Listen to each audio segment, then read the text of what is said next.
Hello, welcome to this broadcast on Messy Church live on Facebook.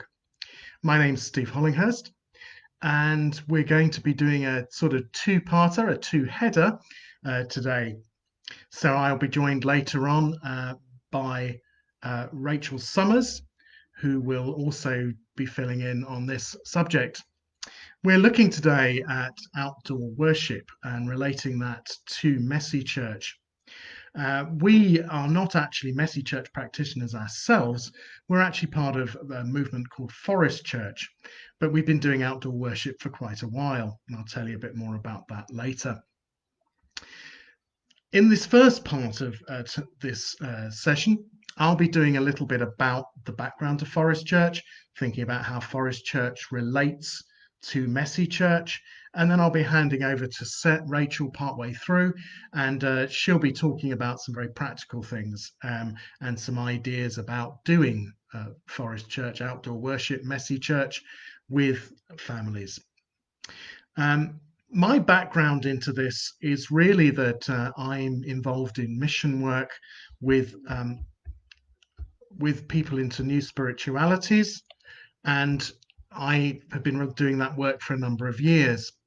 And as I've been doing that work and helping groups relate to contemporary pagans, New Agers, and other areas of today's spirituality outside of traditional religion, I've come across a number of other people who've also been drawn to this kind of work. And so a number of years ago, I formed a network of such people. And we would meet occasionally for conferences to support each other. So there's well over 100 people now in the UK doing that kind of outreach work, and others around the world.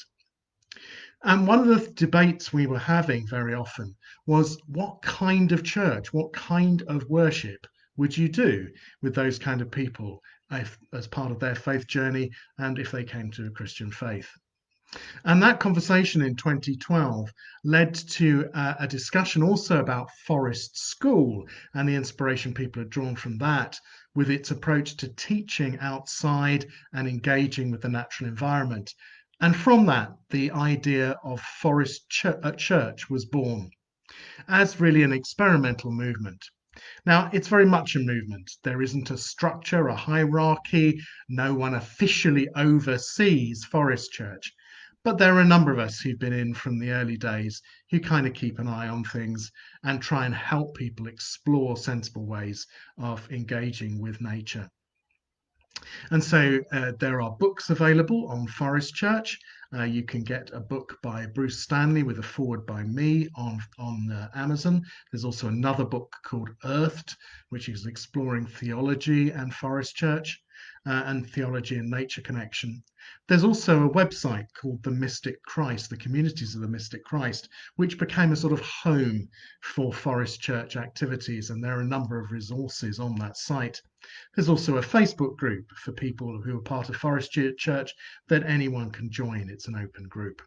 And those are good places to explore what Forest Church is about. Now, I think one of the important things about the essence of Forest Church is that it is not about taking church and doing it outdoors. We're very, very keen to stress that that's not the way it works.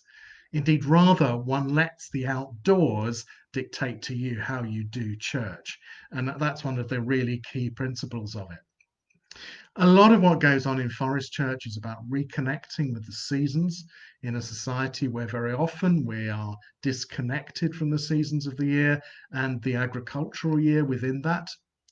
It's not just for people in rural areas. We have urban forest churches too, because actually the rhythms of life and the rhythms of the seasons still matter to us. And as we chart the seasons of the year, they also relate to different seasons of our lives. And this throws up a lot of the themes.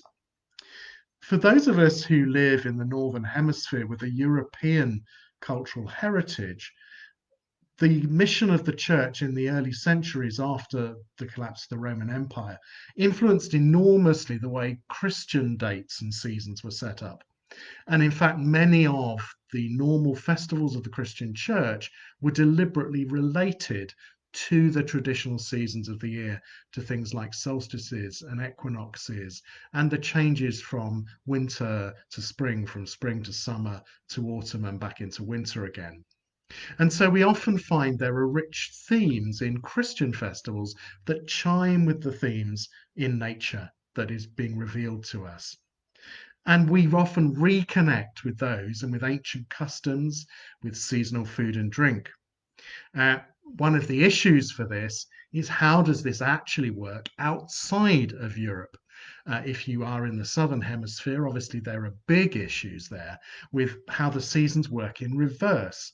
What do you do? Do you actually reverse the seasons round? And then how do you work it with Christian festivals? I think there's also an issue of culture here. I think there is a strong pull to go to Northern European ancient cultural festivals, very often particularly Celtic ones. Now, of course, many people living in the Americas or in the Australias have Celtic heritages. But that also, I think, raises an interesting question for us in what do we do? How do we relate to indigenous nature spirituality in places where we have a colonial past?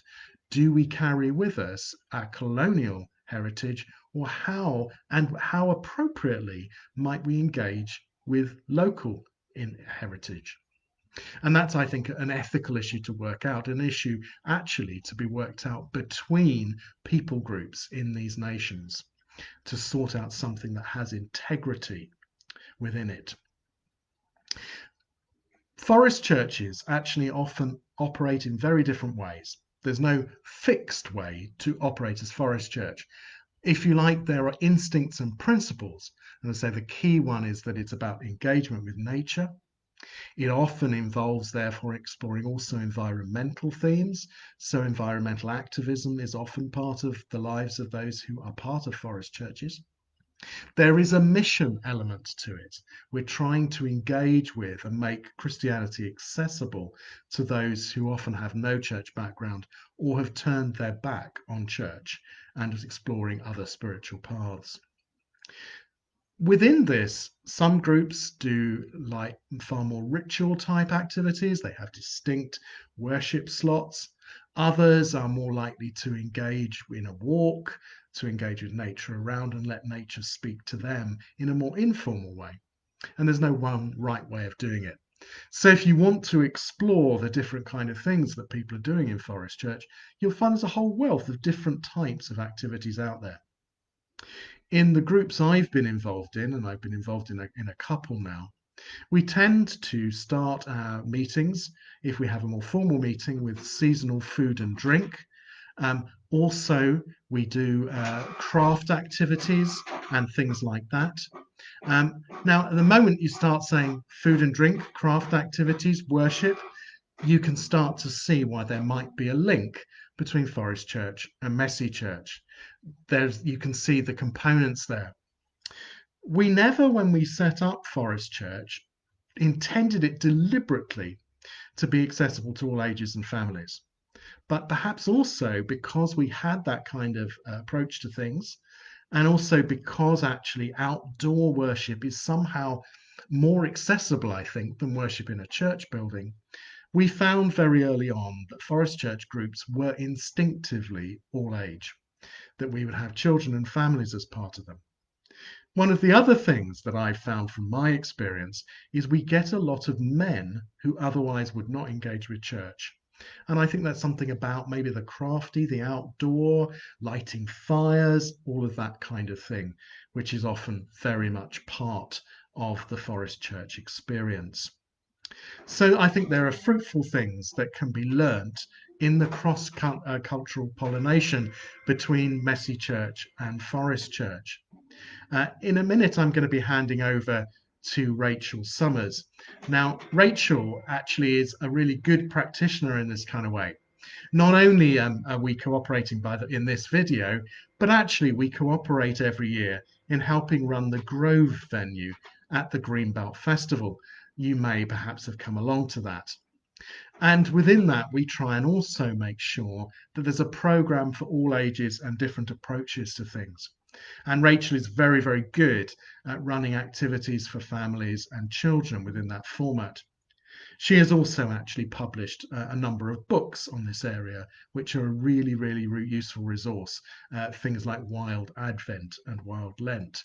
So I encourage you to look at those. So I'm going to hand over to Rachel in a minute. She's going to talk a bit about her experience of Forest Church, and we'll also have a look and try and start to maybe see if we can look at any of the comments or questions that you might be raising. So do put those in the comments and chats, and we won't get through all of them, but if we get through one or two, that would be a bonus. Rachel, hopefully you're ready, and I will now stop my broadcast and hand over to you.